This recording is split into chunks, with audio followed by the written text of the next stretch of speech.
Movie night stuff is always great. Love Island episode 35. Let's have a recap. So we start with Ben and Andrada having a conversation. He's talking to her about, like, did you just use me to get in here to be with Dijon? Which obviously, like, she did. Like, I don't know why anyone's surprised this cast anymore. This is like what she's gonna do. She's trying to get a place in the villa.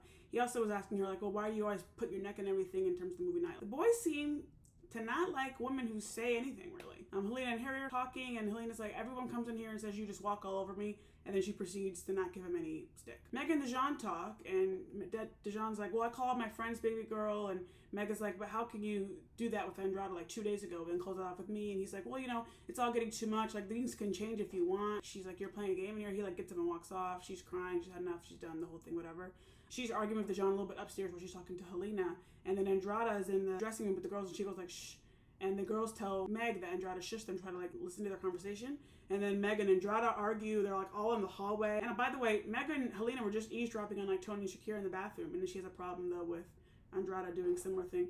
Anyway, everyone's in bed, and they're arguing a little bit more. Meg basically just forgot that her and Dijon have problems, because she says to Andrada, we're good over here. She's sleeping on his chest. It's just like she just, like, forgot the smoke and the problems with Dijon, talking about, oh, we're all good over here. Like, you're not, though. Next day, Helena and Meg talk, they clear the air about her comments. Also, Harry and Dijon talk, they clear the air.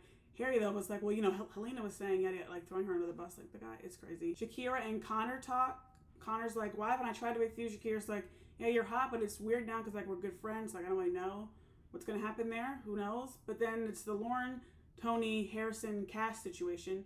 Cash talks to Tony privately about, like, how he was feeling, which I really like Cash because he didn't, like, go at her or anything like that in public. He didn't go about her in private either, but he, like, just told her how she felt, like, stood by her in public in front of all the Islanders, but then, like, was able to voice his opinion and his thoughts on things in private, which is really good. Lauren and Harrison talk. Harrison's like, I don't remember what I actually said to her. Like, she's bringing up, she's trying to get in between us. Lauren's like, it's working. She's crying later with some of the people.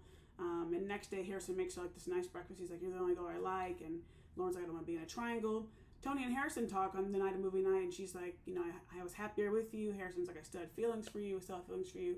And Tony interrupts their, like, Lauren and Harrison's breakfast date the next day, and they talk a little bit, and he's like, maybe let's just move forward. And she's like, yeah, I do want to rekindle. And he's like, well, I'll have a think about it. And then in the evening, Harrison's like, let's go up to the terrace. They go sneak up to the terrace very obviously. Everyone in the ville's like wondering where they are. Lauren's downstairs crying. They're, like, crawling on the balcony, as we've seen many a time before. He tries to kiss her, and she's like, no.